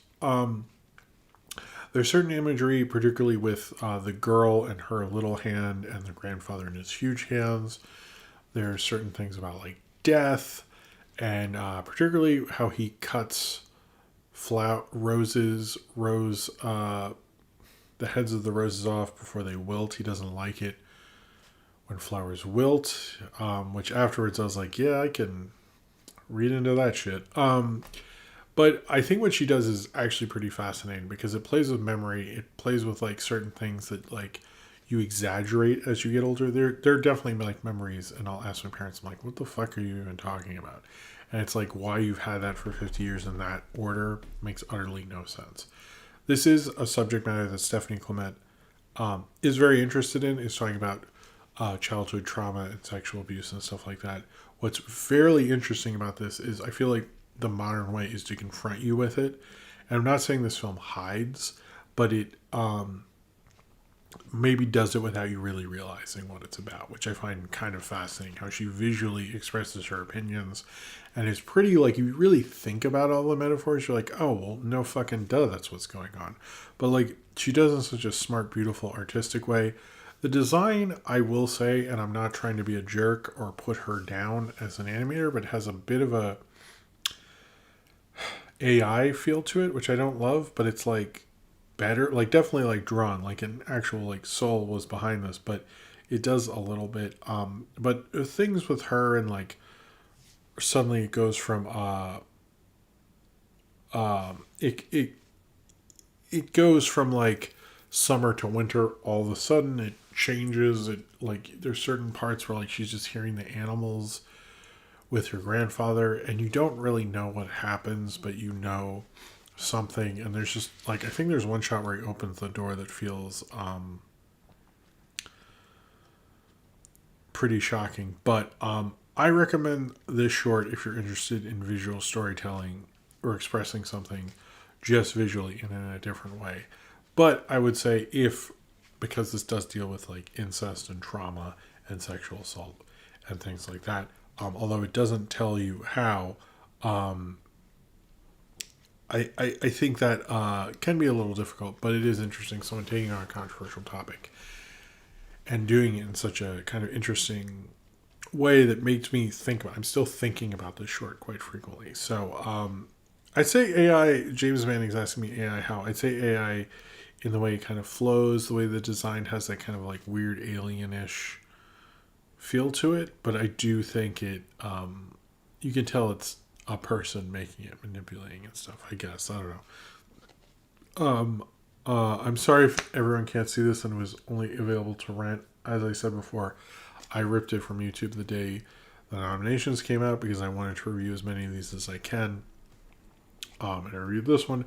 I've seen other animated shorts for previous years that can be very tough, and it seems like the Academy really likes that.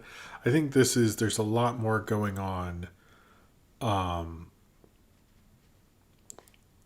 in this than just talking about that. They're visually, it's very complex, it's very interesting. Some of it is just the feelings you have from those things, from that both disgust and abandonment and everything like that. It's very powerful and smart and odd, and messing with the idea of memory and what you remember and what you think of, and just like someone's glance that you remember as a kid that they probably don't even remember and maybe never happened, but means everything to you. It's a very smart, interesting film about memory, and I think it's one of the more powerful ones. And kind of like, one thing I like about the animated short category is it really pushes the animation medium to new and different ways.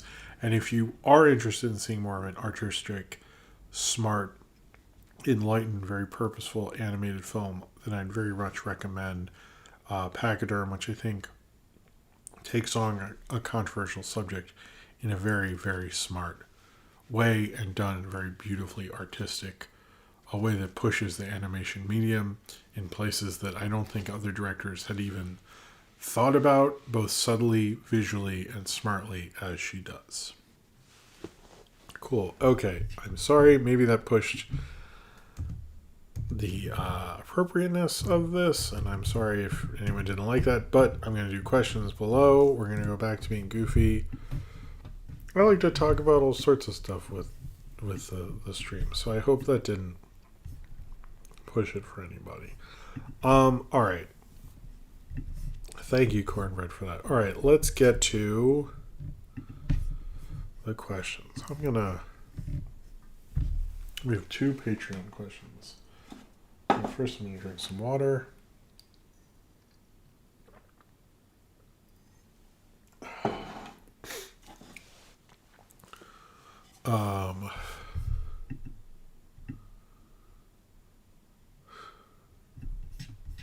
Oh, thank you, Al Vasquez.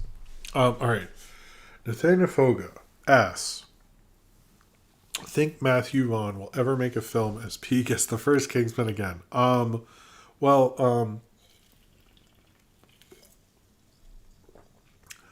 used to think he could. And the only ones I think of his that are good are Kingsman and Layer Cake.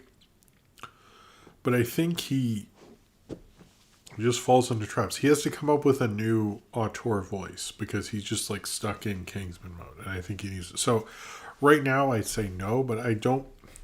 I almost don't want to throw them away because the ones I like, those two, I do kind of feel like there's something more there, but I don't know why he doesn't want to show it. Austin says, "Hey Jim, what a great show. Hopefully I'm awake for it.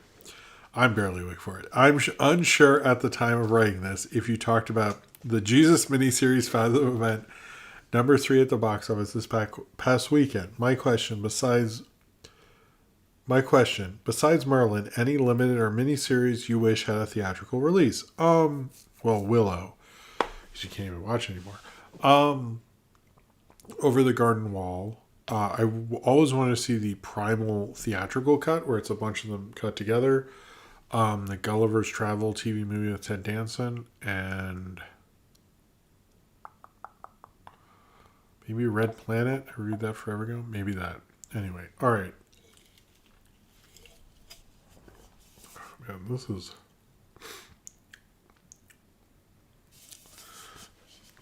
worth every penny, I guess. All right. Oh, X-Men First Class. I'm sorry. I do like X-Men First Class. I don't know why. Don't know why I forgot about that. I apologize. All right. Oh wait, I almost missed one. Man, what is going on with Okay, Zayden Paris says, not actually a question, but talk about Butch Hartman, you coward. It's just that he said that Tom Holland would make a good Danny Phantom in a Danny Phantom live action movie. I don't actually know the context. Like, was someone just asking him who would you cast? Like a fun question? Or was he like concerning himself? I just thought it was kind of like a little weird and kind of pathetic if it is just like him trying to fan cast. I don't know. I sort of am like, maybe we should give him a break. But he's also Butch Hartman, so maybe he has enough access money to get Tom Holland to be Danny Phantom. Maybe he does. Cornbread says, if the lawsuit doesn't work out, will Gina Carano try again to sue Disney and go after Marvel Studios' Ryan Reynolds for not including her character, hit girl Angel Dust, in Deadpool 3? Is that what? I don't even know if that's true, but I think she won't win. I think it's, I don't know, it's kind of a pathetic question. I mean, lawsuit, if you think about it. Zane Powers, One Flew Over the Cuckoo Nest or The Godfather? Oh, because like, so I want to say those tier bracket videos, I actually don't plan them out, and often just because I take so long to decide, that's why it happens. I think I filmed a few more, and I think I actually give answers at the end, but I would say The Godfather. So sorry about that. Those have never been planned jokes. I just take too long. So cheers. Well, not cheers to you. It wasn't super chat, but I'm gonna drink it anyway. Natbox64.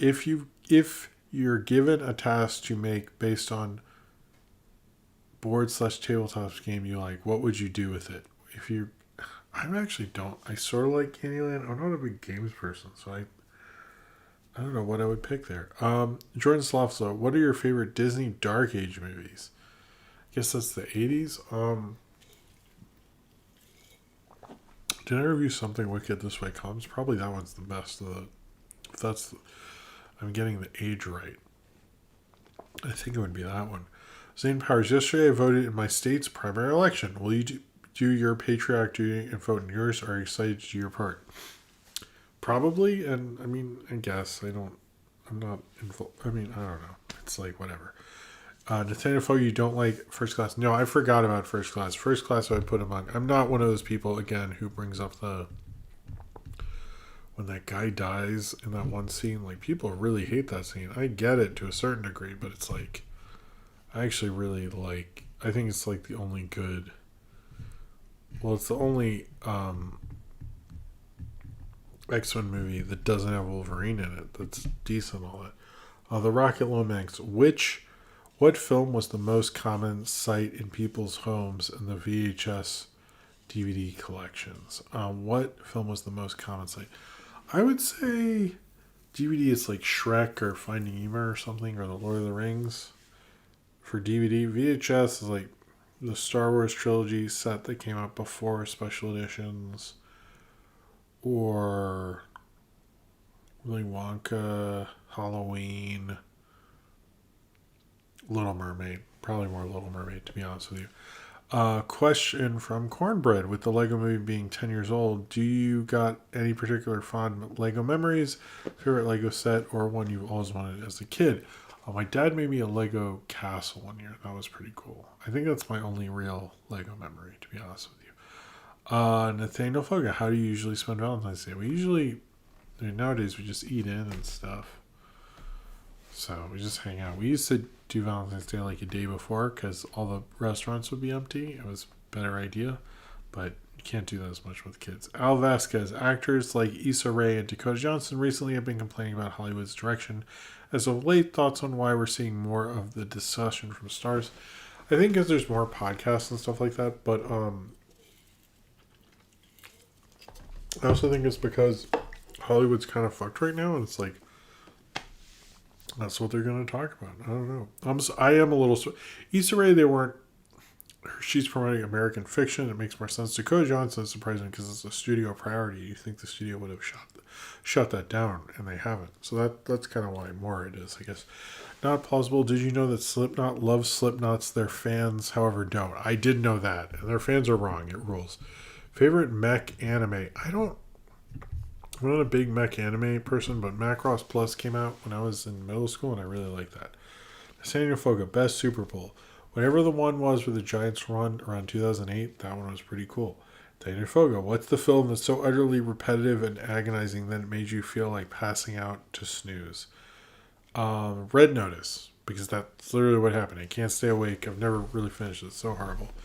Zane Powers, thoughts on Crunchyroll announcing they'll remove all of your digital purchases made on the Funimation service now that they own them.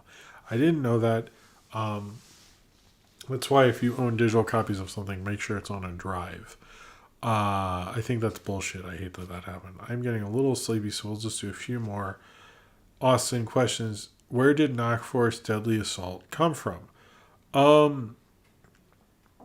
I think I mentioned it actually in a past movie crap, but it was basically because I got into the Lethal Weapon movies because on a Colbert Report he referenced the diplomatic immunity thing to Lethal Weapon 2, and I thought that was really funny. I realized I hadn't seen them, and I watched both of them. I think we were planning it or after that, and then we watched Lethal Weapon 1 and 2, and then we started talking about it and animated from there. So it's sort of like a discovery of Lethal Weapon for both of us is really where it came from. Not plausible. Have you ever listened to the Slipknot's tribute album starring all your favorite musicians? No, I haven't actually. Question from James Manning. If you could have any Knockforce song fully animated, which one would it be?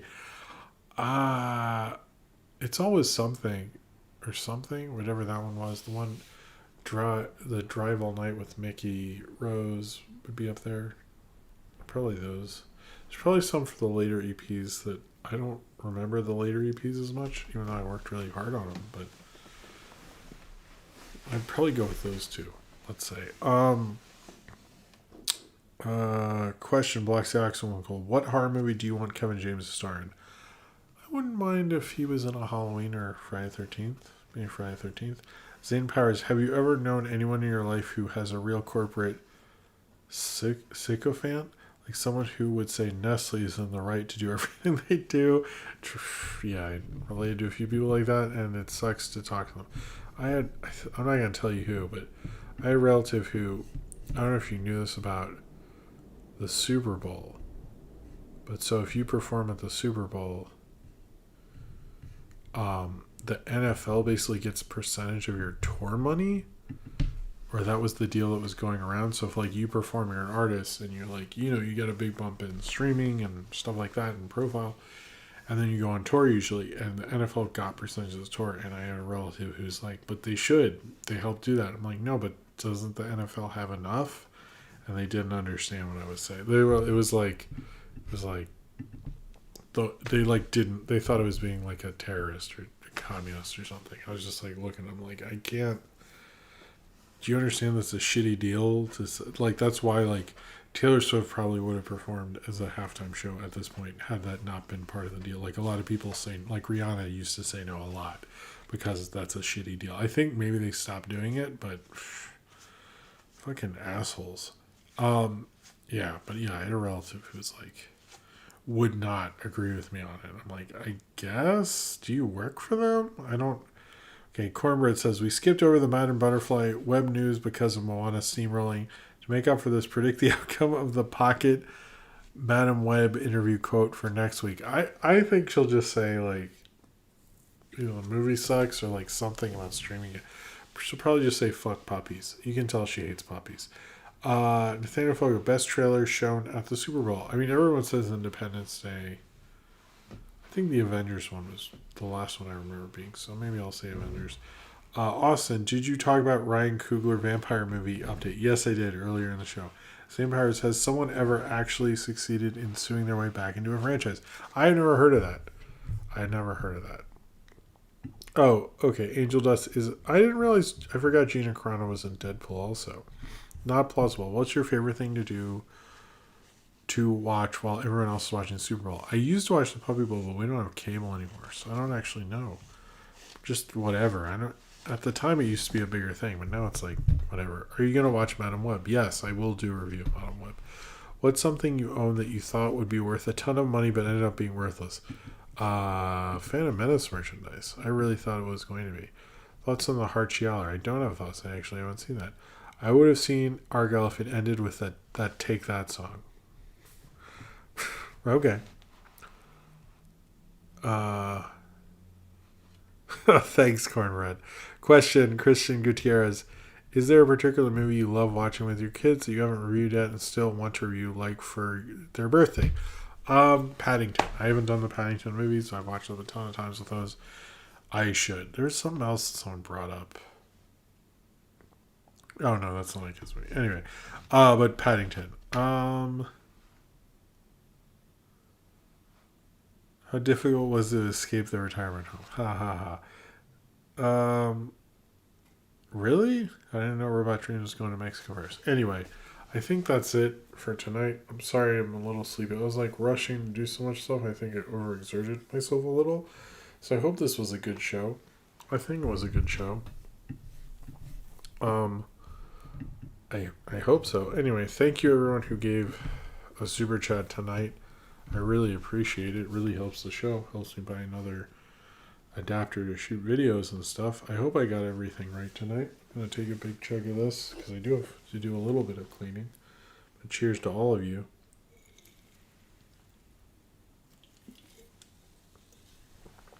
Yeah, I hope it was a good show. I'm not sure when we'll be back next week. However, the holdovers will be tomorrow, and there'll be other. And I know Iran in the Dark will be later in the week and stuff like that. Oh, there'll be a funny little short on the Super Bowl. I know that for sure. Anyway, I'll see you all later. Thank you very much for being here and all that jazz. And subscribe if you would like to. And I'll see you all next time. All right. Bye, and thanks for watching. See you later.